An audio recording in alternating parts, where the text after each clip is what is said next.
who controls the web? The spider controls the web. And the spider is at a level that you never see. It's not Tony Blair, he's a strand. The Bush family, they're a strand. Even the Rockefellers are a strand. The real power that's manipulating all this, you never see. It operates from the shadows. So it's operating to a central dictating policy. And this is why you're seeing the same things happen in all different countries at the same time. It's because the orders and the policy are coming from a central point. We can work on the level of banking scams, political scams, manipulated wars, manipulated 9/11s, and we should, because we need to know that.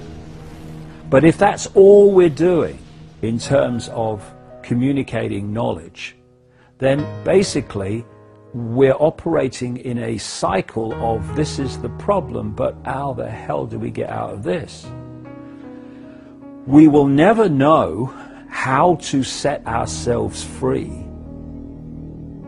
until we understand the nature of who we bloody well are. How do you set yourself free when you don't even know you are?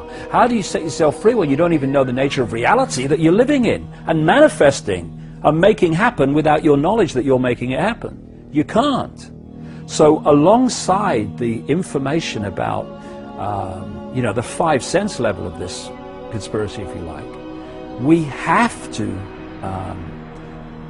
just as powerfully, I would say more powerfully, communicate the nature of reality and how we are creating our reality and how we are allowing it to be created for us by having ourselves programmed with certain beliefs, certain perceptions, and all the rest of it all the time. The two must go together, otherwise, we're never going to get out of this. If I tell you that's a computer and you are infinite consciousness, I'm not telling you anything you don't already know. I'm telling you what you've forgotten. Because what happens is you come into this world and with this knowledge suppressed. It's like someone once said, you imagine you come into the world and someone tells you that 2 and 2 equals 5. Your parents tell you that from the earliest age, 2 and 2 equals 5. You then go to kindergarten and nice teachers tell you that 2 and 2 equals 5. You then go to school and teachers at junior school, senior school, they tell you 2 and 2 equals 5. By now, all your mates who've been through the same system, they're telling you 2 and 2 equals 5, and if you say it equals 4, they laugh at you. You then go to university, and professors with letters after their name, moustaches, they say 2 and 2 equals 5, Oh, no, it equals 4. No, I've been doing this 50 years. I've met all the best brains in the world. It equals 5. That boy will not go far. And then you turn the telly on, and someone's going, good evening, 2 and 2 equals 5. Now the weather, right? There's a good chance that you'll go through the whole of your life believing 2 and 2 equals 5, but it still equals 4. And what this information about the nature of reality is doing, basically is saying, do you remember 2 and 2? 4. Oh, yes! And this is why this has such an impact on people.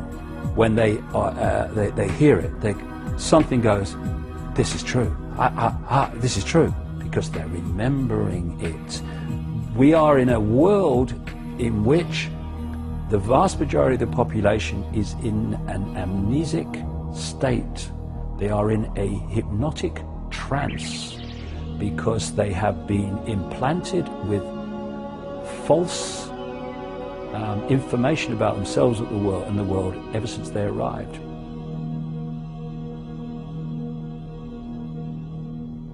All freedom is our natural and eternal right, not the gift of some dark suit or uniform to decide if it's going to give it to us or not.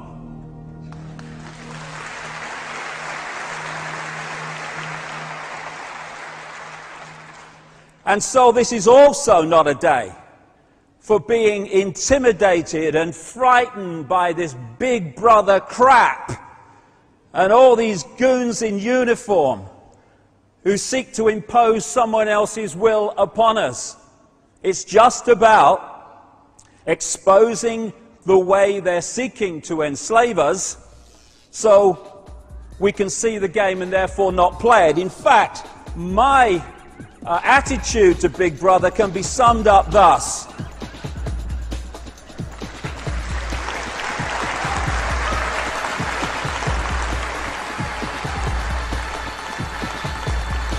Oh, Big Brother, oh my God! God, sod that for a lark.